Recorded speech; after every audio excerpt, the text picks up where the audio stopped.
Thank you so much for joining us for Parent Conference. It's so wonderful and important that you are here. We'll be reviewing district and site information, reviewing your child's progress. We'll also give you a survey regarding the attendance at this meeting along with what we reviewed, and a district survey to find out how we can best support our parents.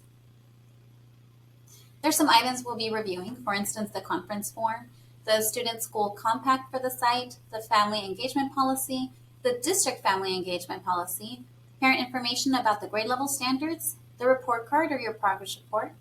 We'll also be going over the short-term independent studies, the link to the Google form, and the SurveyMonkey link that will help us understand how to best support you. If your child's in special education, they'll also have a progress report. So first is the conference form. There is an updated one, so I'm going to be sharing that with you.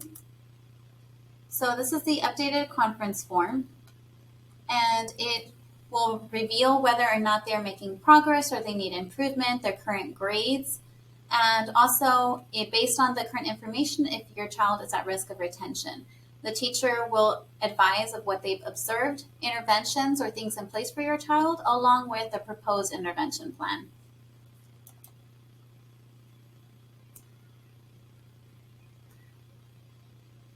This is our parent school compact. So on here, we go over what we're expecting and asking from students, parents, teachers, and your principal. So with students, you can see that we are expecting for students to show ROARs: respect, optimism, ambition, responsibility, and safety.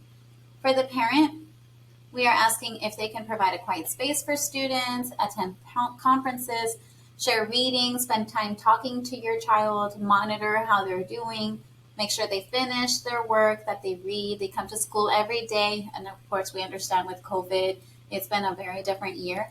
But normally, if it wasn't for COVID, we would be asking for students to not be absent more than 3 times the entire school year to best support them. Make sure that they rest and that they eat well, that they come in their uniform. Let us know if you're having difficulty finding uniforms. Follow all the expectations and have a positive interaction with staff. Now, when it comes to also sleeping, just be aware that the sleep is so important. That is when we make our neurological connections in our brain. So anything that we've been learning, it is when we sleep that they actually connect together. So that's what we really promote for sleep and for students.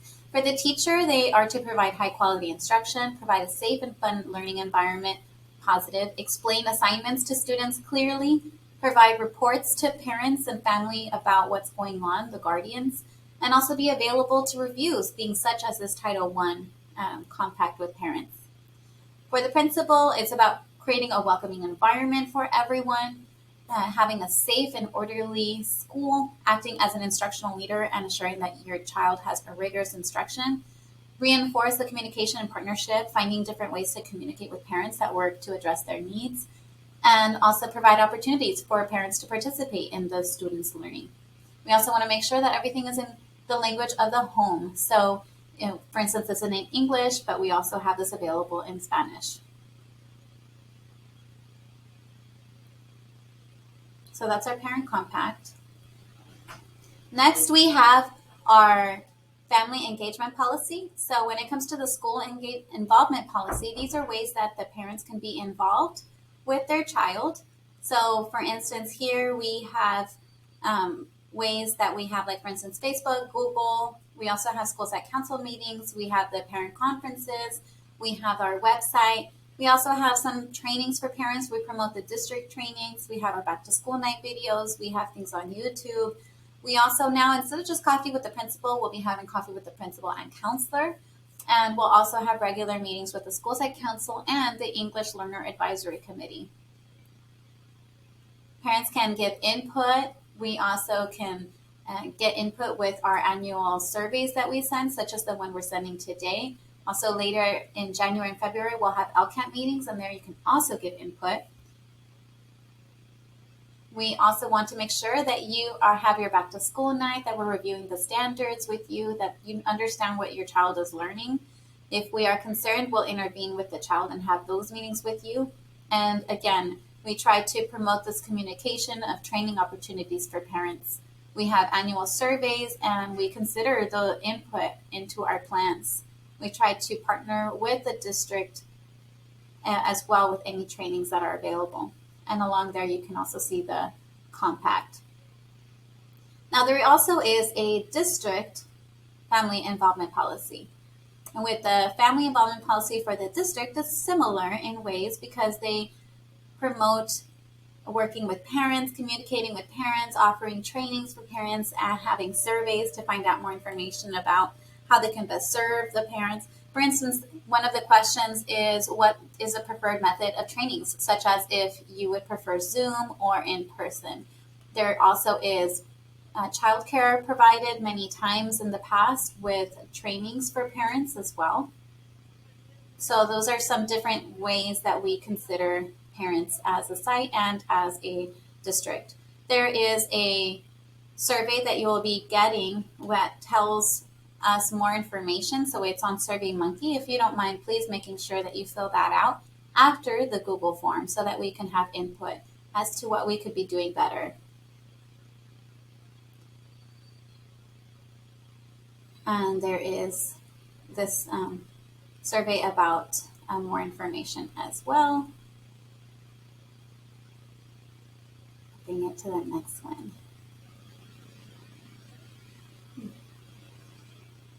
I think we have it here a lot. Also, this is our retention criteria. So the retention criteria for children depends on the grade levels. So for instance, you can see that there's a criteria for at risk and then the retention criteria. For grades 1 through 3, you can read through it. Grades 4 through 6. As you can see, there's 2 different things that need to be in place for them to be retained. And your teacher could review that with the grades and see and talk about whether or not your child's at risk for retention and the reasons why. There's the Google form that you will be provided as well. And finally, we do want to add one thing, which is about the independent studies contract when it's short-term. When it's a short-term independent studies contract, this is something that's available for all parents if your child will be out for 3 to 15 days. And you would let us know. And what we do is we provide work for your child. The teacher provides work for your child for the days that they're absent as classwork so that they count their attendance for the days that they were at home. So you let us know that you would like one, and we create this contract for you. We fill out information, your student information, teacher, school information, parent information, phone number, email, address. We also put if your child is an English learner or not, if they qualify for migrant, if they're in special education. And this is completely voluntary. This is not something mandatory. It's voluntary for parents and students to do at home, and again, 3 to 15 days. It's short term, and then we evaluate what was completed. We make sure that you have all the materials submitted, and when you return the materials, which should be just a few days after returning to school, then the teacher checks all the work, and that work is then submitted for approval, and that way your child gets credit for those days. And so all of this will be submitted as well, and we all sign. So if you'd like to have this, just call us and let us know, and we will fill it out for you, send it to your email, and have it ready. The teachers, they fill out a different kind of form so that way they show everything to you that would be completed. So for instance, they write the assignments here. It might just all be on Google for them, but it might be separate. They first fill out everything that's completed, they sign, and when they issue this work, and then afterwards, when it's submitted, they check the work, they sign how many days worth of work was submitted, and they provide a sample. So this all works together to help your child during the time that they weren't here. Again, optional. Hopefully this was useful for all of you. And again, thank you so much for being here at Parent Conferences. We appreciate your collaboration with us. Thank you.